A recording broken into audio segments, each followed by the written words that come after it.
کہ کسی طرح انسانوں کو کیا کرے, جہنم سے بچائے, کسی طرح انسانوں کا رشتہ کس سے جوڑے, خدا سے جوڑے. آپ نے اس تڑپ کے تحت اس وقت آپ ذرا تصور کیجئے 4,500 سال پہلے صحرا کی اس تپتی دھوپ کے اندر آپ در در بھٹکے, ملک بھٹکے, اور آپ نے کیا کیا, اس دعوتی کام کو آپ کرتے رہے. اور پھر اس کے بعد قرآن ہمیں یہ بتاتا ہے کہ وہ وقت آیا کہ حضرت ابراہیم علیہ السلام کو لگا کہ یہ کام میں کر رہا ہوں, تنہا کر رہا ہوں, میرے بعد کوئی میرا جانشین ہونا چاہیے. کیوں ہونا چاہیے؟ کیوں اولاد کی خواہش ہوتی ہے کہ میرے بعد میرے اقتدار کو سنبھالنے والا کوئی ہو, میں نے یہ جو پراپرٹی, یہ جو بینک بیلنس, یہ سارا جو بنایا ہے اس کو سنبھالنے والا کوئی ہو, یا میری ونش کو جاری رکھنے والا کوئی ہو. آپ دیکھیں نبی جو ہوتے ہیں نا بھائی اور بہنوں, وہ ان ساری چیزوں سے بے نیاز ہوتے ہیں.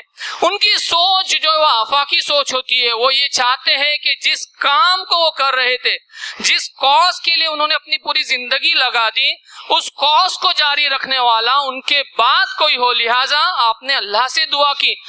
روایات میں آتا ہے کہ تقریباً 80 سال کی عمر میں, 80-90 سال کی عمر میں جب انسان کیا ہوتا ہے, اس کو لگتا ہے کہ اب اس سے کوئی اولاد نہیں ہو سکتی, لیکن آپ دیکھیے اللہ پہ ایسا توکل ہے کہ اگر میرا رب چاہے تو بظاہر یہ کام جو ناممکن لگتا ہے یہ بھی ہو.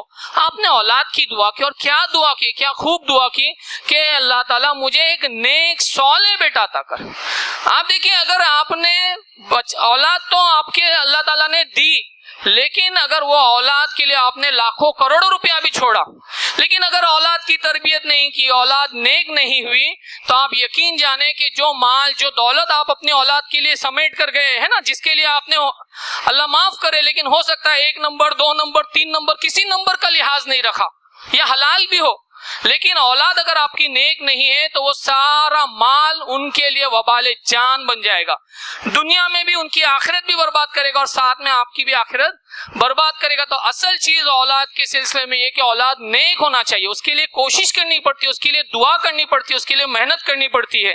اور پھر اولاد, اکلوتی اولاد حضرت اسماعیل علیہ السلام, ہم جانتے ہیں کہ اللہ تعالیٰ نے وہ موقع آیا کہ جہاں حضرت اسماعیل علیہ السلام دوڑ دھوپ کی عمر کو آئے, اور ہم جانتے ہیں کہ وہ مشہور واقعہ کہ حضرت ابراہیم علیہ السلام کی ذریت میں جہاں پہ آپ نے اپنی اہلیہ محترمہ کو تنہا اس صحرا میں چھوڑ کر چلے گئے. جب پوچھا کہ کیا یہ اللہ کا حکم ہے, آپ کی بیوی حضرت ہاجرہ علیہ السلام نے کیا کیا, اللہ کے حکم پر آپ کا ایمان دیکھیے کتنا مضبوط تھا کہ میرا کیا ہوگا اس صحرا میں, اور آپ رک گئی, آپ نے بھی صبر کیا. اور جب بچہ پیاس سے بلبلا رہا تھا, آپ دیکھیے صرف دعا نہیں کی. یہ اسلام کے ہم کو جو ہے اس کو سمجھنا ہوگا کہ اسلام ہم کو کس چیز کی تعلیم دیتا ہے, کہ ہمیں کوشش کرنی ہے اور دعا کرنی ہے. کوشش پہ بھروسہ نہیں کرنا, لیکن کوشش لازمی ہے.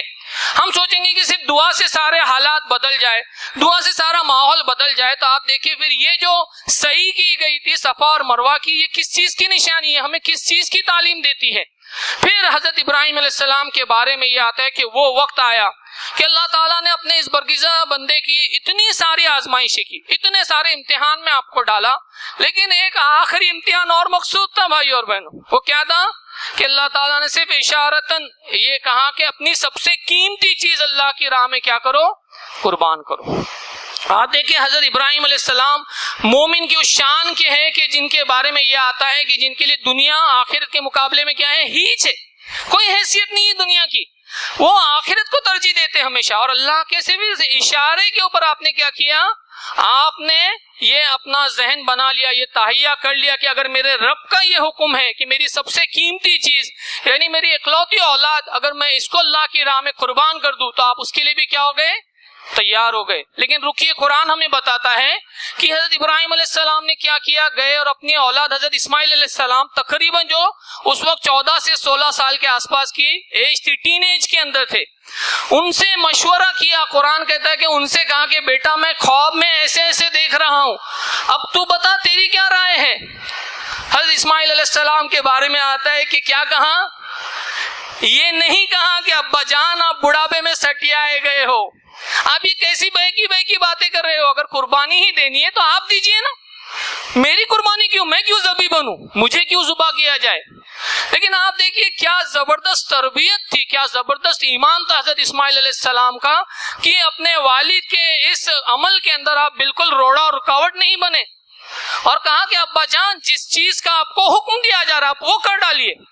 انشاءاللہ آپ مجھے صابر پائیں گے. اسی لیے شاعر کہتا ہے کہ یہ فیضان نظر تھا یا یہ مکتب کی کرامت تھی, سکھائے کس نے اسماعیل کو آداب فرزندی. اتنی زبردست غیر معمولی تربیت جس کی دوسری کوئی مثال پوری دنیا میں رہتی قیامت تک نہیں ملتی. اور پھر ہم جانتے ہیں کہ وہ منظر جہاں پہ دونوں باپ بیٹے نے اپنے آپ کو کیا کیا, اللہ کی مرضی کے آگے سر تسلیم خم کر دیا. حضرت اسماعیل علیہ السلام کو لٹایا گیا, حضرت ابراہیم علیہ السلام نے چھرا بھی لیا اور اپنی آنکھوں کو کیا کر دیا, پھیر دیا. کیسے دیکھ سکتے تھے اس منظر کو کہ اپنے ہاتھوں سے اپنے اخلقتے جگر کو جو ہے آپ ذبح کر رہے ہیں.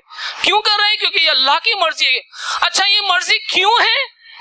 یہ مرضی کیوں ہے بھائی اور بہنوں؟ اس سے کوئی سروکار نہیں. ہماری طرح نہیں کہ چھوٹے چھوٹے مسئلے پہ ہم کیا کرتے ہیں, ارے اللہ تعالیٰ نے یہ کہا تو کیوں کہا ہوں گا, اللہ کے رسول نے ایسے کیوں کہا ہوں گا. ارے صاحب اگر یہ حکم ہے تو اس کی تعمیل کرنی ہوگی. اگر کوئی مومن ہے تو مومن کی شان یہ ہے کہ وہ حکم سن کے اس کی اطاعت کرتا ہے. اور اللہ تعالیٰ کی بھی شان آپ دیکھیے کہ اللہ تعالیٰ نے کیا کیا, آسمان سے اور جنت سے ایک دمبا بھیجا حضرت اسماعیل علیہ السلام کی جگہ. کیوں؟ کیونکہ اللہ تعالیٰ کو خون مقصود نہیں تھا, اللہ تعالیٰ تو صرف ٹیسٹ کرنا چاہتے تھے, صرف چیک کرنا چاہتے تھے. اور یہی بات ہماری قربانی کے بارے میں آتی ہے کہ اللہ تعالیٰ کے پاس نہ قربانی کا گوشت پہنچتا ہے نہ خون پہنچتا ہے. اصل تو تقویٰ ہے کہ کیا ہم اپنی سب سے قیمتی سب سے عزیز ترین چیز کو اللہ کی راہ میں اپنے ہاتھوں سے قربان کرنے کے لیے تیار ہے یا نہیں. تو بھائیو اور بہنوں, حضرت ابراہیم علیہ السلام کے بارے میں یہ ایک مختصر سا تعارف یا مختصر سی باتیں قرآن میں سورہ صافات کے حوالے سے. اصل چیز وہ کیا ہے کہ کیا صرف ہم حضرت ابراہیم علیہ السلام کے بارے میں سنیں خوش ہو جائیں؟ کیا صرف ہم حضرت ابراہیم علیہ السلام کی اس سنت کو ہر عید کے موقع سے زندہ کرے, ایک ریچول ایک رسم کی طرح اس کو ادا کرے, گوشت کھائے اور خوش ہو جائے, دوست احباب سے ملے اور خوش ہو جائے, حج کے موقع سے حج کرے اور ہماری زندگی میں کوئی پریورتن کوئی چینج نہ آئے, عمرہ پہ عمرہ کرے اور ہماری لائف میں کوئی چینج نہیں, ہمارے معاملات جہاں تھے وہیں ہو. آپ دیکھیں آج ہم یہ چاہتے ہیں کہ ہم لوگ عہد کریں کہ 6 باتیں جو حضرت ابراہیم علیہ السلام کی زندگی سے ہم کو ملتی ہے, یہ 6 باتیں ہم انشاءاللہ اپنی زندگی میں لائیں گے. کیجیے عہد انشاءاللہ.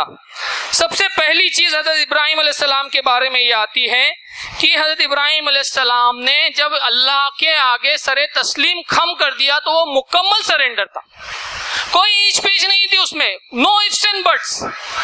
مطلب اپنی لائف کی ہر چیز, اپنی عبادت اللہ کے لیے, معاملات میں جیسے اللہ نے کہا ویسے معاملات کر رہے. یہ غلط ہے تو غلط, صحیح ہے تو صحیح. آپ کے معاشرت, آپ کی شادی بیاہ کے طریقے, آپ کے اموات کے وقت کے جو طریقے, ہر چیز اللہ کے حکم کے مطابق ہو. یہ ہے اصل میں اطاعت اور مکمل اطاعت. ہماری بزنس, ہماری معاشرت, ہماری سوسائٹی, ہماری پالیٹکس, گھر, زندگی کی ہر چیز مکمل اطاعت میں ہو. دوسری چیز وہ یہ کہ حضرت ابراہیم علیہ السلام کے اوپر بڑی سے بڑی تکلیفیں اور آزمائشیں آئی, لیکن آپ کا رویہ کیا تھا, آپ کا اپروچ کیا تھا بھائی اور بہنوں؟ آپ نے کبھی شکوہ نہیں کیا. ہمارے ساتھ کیا معاملہ ہوتا ہے, ہم بہت آسانی سے کہتے ہیں کہ او گاڈ, اے اللہ, وائی می, میں کیوں, اتنی ساری مصیبتیں صرف مجھ پر ہی آنی تھی, یہی مصیبتیں مجھ پر ہی آنی تھی, باقی لوگوں پر نہیں آ رہی آتی. کہ مومن کی یہ شان نہیں ہوتی. مومن جب آزمائشیں آتی ہے تو وہ صبر کرتا ہے کہ یہ اللہ کی مرضی ہے. اور یہ بات بھی آپ سمجھ لیجئے کہ جتنی جس پر آزمائشیں آ رہی ہے, اللہ کی ایک سنت ہے کہ اللہ تعالیٰ کو جو فرد جتنا مقصود ہوتا ہے, جتنا محبوب ہوتا ہے, اس پہ اتنی زیادہ آزمائشیں بھی آتی ہے. تیسری چیز وہ یہ کہ حضرت ابراہیم علیہ السلام کی زندگی کا مشن کیا تھا, کس مشن کے تحت اپنی زندگی گزاری, تو وہ ایک لفظ میں اگر آپ اس کا جواب دیں گے تو وہ دعوت ہے. انسانیت نواز تھے, انسانیت کی فلاح بہبود تھی, جس کے لیے آپ نے اسے اتنی ساری تکالیف اٹھائی, در در کی ٹھوکریں کھائی کہ کسی طرح انسان جو ہے وہ جہنم سے بچ جائے, کسی طرح انسان کا رشتہ خدا سے جڑ جائے, اور انسان جو ان جھوٹے خداؤں کو چھوڑ کر ایک اصل وحدہ لا شریک کی بندگی میں آئے. چوتھی چیز جو بہت اہم اور نمایاں ہے وہ یہ کہ آپ دیکھیے اس کام کے لیے آپ اکیلے نہیں لگے رہے, آپ نے اپنے پورے یونٹ کو, پورے گھر کے یونٹ کو لگایا. آپ کی 2 اہلیہ حضرت سارہ اور حضرت ہاجرہ, دونوں کے بارے میں آپ دیکھیں کہ کتنی زبردست انہوں نے سپورٹ پرووائڈ کیا, کتنا زبردست آپ نے صبر کیا. پھر آپ کی اولادوں کو آپ نے اس کام میں لگایا. آپ کا جو بھتیجا تھا حضرت لوط علیہ السلام, ان کو بھی اس کاز کے لیے جو ہے معمور کر دیا. یعنی دائی جو ہے وہ اپنے کاز کے اندر اپنے اہل خانہ کو شریک کرتا ہے, اور اس کے لیے ویسی کوششیں کرتا ہے, اس کے لیے ویسی دعائیں کرتا ہے.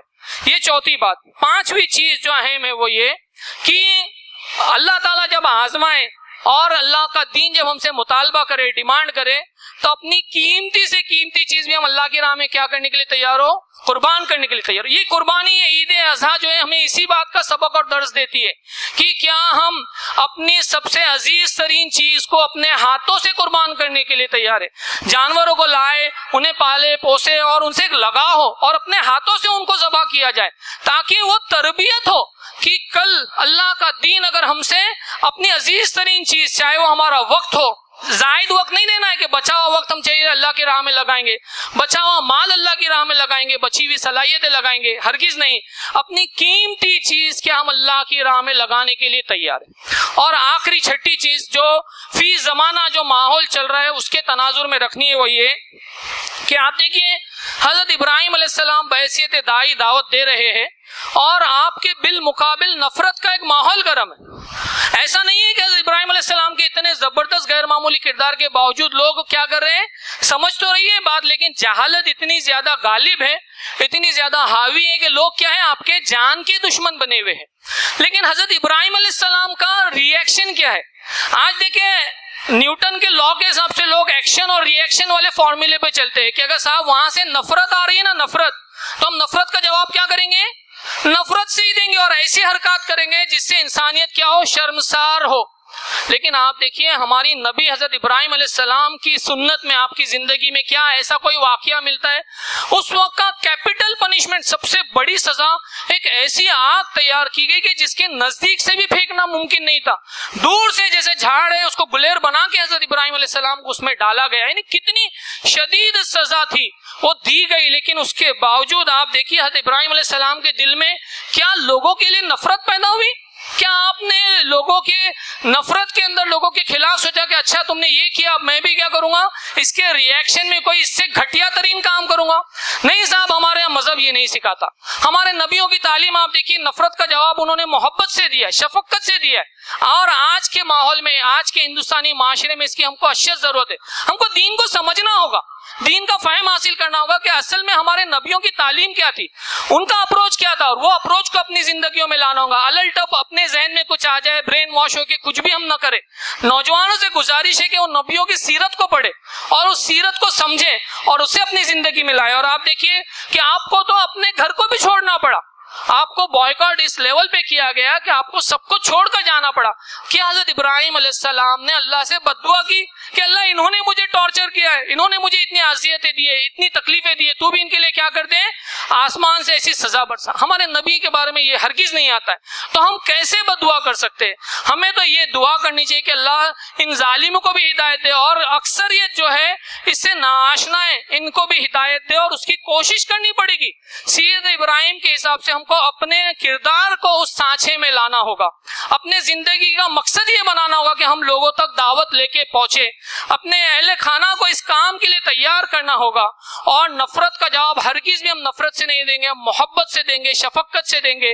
اور اس راہ میں بھائی اور بہنوں، اگر وقت پڑے تو اپنی سب سے قیمتی عزیز ترین چیز بھی ہم قربان کرنے کے لیے تیار ہو، تب جا کے وہ بات پوری ہوتی ہے کہ آج بھی ہو جو براہیم سا ایما پیدا، آگ کر سکتی ہے اندازے گلستہ پیدا۔ اور شاعر یہ بھی کہتا ہے کہ آگ ہے اولاد ابراہیم ہے، آگ ہے اولاد ابراہیم ہے، نمرود بھی ہے آج بھی، تو کیا پھر کسی کا امتحان مقصود ہے؟ اللہ تعالیٰ سے دعا ہے کہ اس عید کے موقع سے، ذی الحج کے موقع سے، اللہ تعالیٰ سنت ابراہیم کے اسوے کو ہماری زندگیوں میں لا، ہمارے اندر وہ پریورتن، وہ چینج آئے کہ ہم سماج میں ایک نمایاں حیثیت جو ہے وہ ایک کردار کو ادا کر سکے۔ آمین۔ وآخر دعوانا الحمدللہ رب العالمین۔